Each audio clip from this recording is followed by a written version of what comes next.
Hey guys, today we're going to be talking about the inner critic, and the reason for this video is it's just one of those videos that I'm putting out because it's something that I really wish I had. And so I'm presenting this information in the fullness of what I wish that somebody had told me years ago. One of the things I notice about people when people talk about the inner critic, or the negative voice in your head, or that kind of abusive voice in your head, is they talk about it as if it is negative or something to be ignored or pushed against. And you notice if you follow that advice, what starts happening is a couple of things. One, you start going into resistance with it. So you'll push forward, but it'll take 10 times more energy, and you'll have this nasty feeling in your gut, and it'll just be harder to do things. The other thing is when they say ignore it or talk to it, it talks back. It's a lot stronger, and it's just harder to move forward regardless. So what I figured out is your inner critic is actually not negative.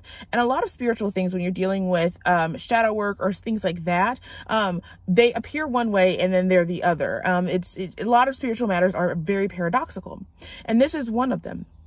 The inner critic is actually there to serve a couple of purposes. One, it is there to remind you of your values. So if you sit and listen with it, without judging it or saying, no, this is wrong, I'm going to push forward anyway, if you just sit and hear it out fully, you'll notice that it's holding you to a value that you have set.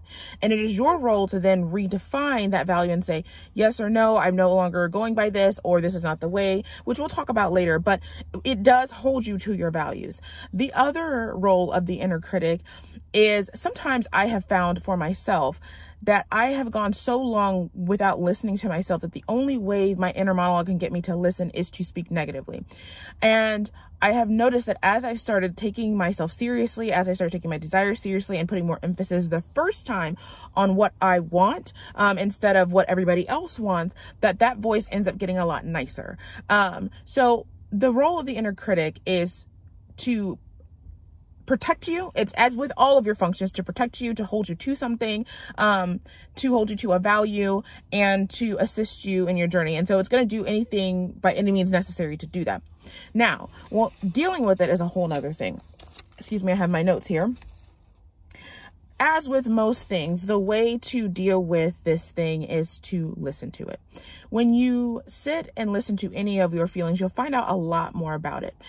The way that I found to listen is to use curiosity. Now, when people brought this up first, it was very confusing. So I'm just going to explain what I mean by curiosity. Curiosity doesn't necessarily mean, I wonder what this voice is. I wonder what's going on. I wonder, right? It's a side step. It's a way to accelerate your way into growth, because you don't have to choose, is this right or is this wrong? So when a thought pops up in your head, a lot of times you want to judge it. Judging it meaning assigning value. Is this thought right to have, or is this wrong? Does this make me a bad person or not? Curiosity is the neutral ground that says, it doesn't have to be right, doesn't have to be wrong. I don't have to believe you to hear you, and I don't have to know you to hear you or agree with you. I just have to hear you, understand you. Curiosity is simply understanding. So when you sit and listen to your inner critic, you're going to I like to be in my car, but wherever your safe space is, where you're by yourself, and I will speak aloud everything that comes into my mind, everything that I feel, because what you'll start to notice with the critic is underneath it is an insecurity. So if it's saying, you're so selfish, Farron, for thinking like this, da da da da, right? And that keeps going around.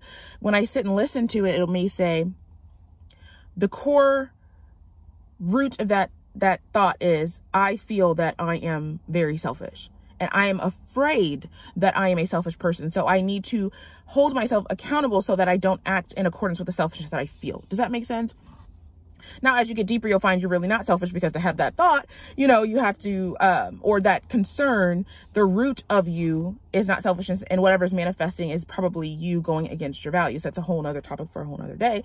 But you sit in your car, or you sit in your house, or wherever is a safe, quiet space for you, and you speak aloud everything that comes to your mind. Now, speaking aloud is very important, because a couple of things happen. One, you will hear audibly and clearly and in one train of thought, instead of like all these other voices going on at the same time, what you are really feeling. Something about it just gives you a better understanding of who you are, a better understanding of what you're going through and what you're really dealing with.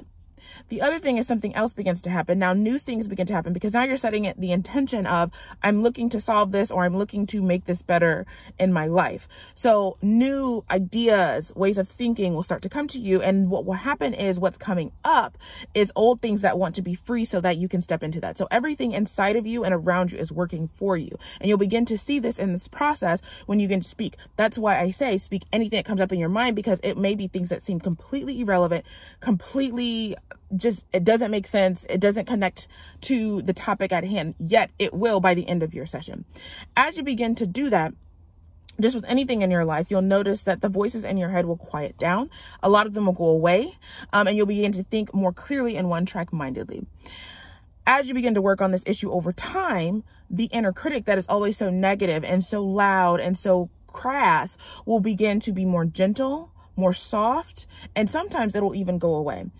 You'll find that it's only speaking to you that harshly because that's the only way it feels it can get heard. So imagine if you've got a bunch of things going on in your mind all the time, and there's a bunch of voices fighting for your attention at all times, including your own actions and your own hangups that you're living your day-to-day life. So it only has a few seconds to impart knowledge to you.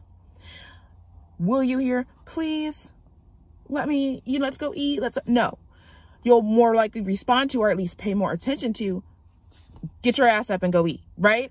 And so as you begin to work this process of, no, I listen to all of me, I embrace all of me, everything is important, it'll be like, hey, I would like to eat now, right? Like it'll just get softer. So I hope this answers your questions. If you have any more questions or any more add-ons, please feel free to add your thoughts below. I really hope to use this platform as a community building and a sort of classrooms of sort to teach you everything that I know.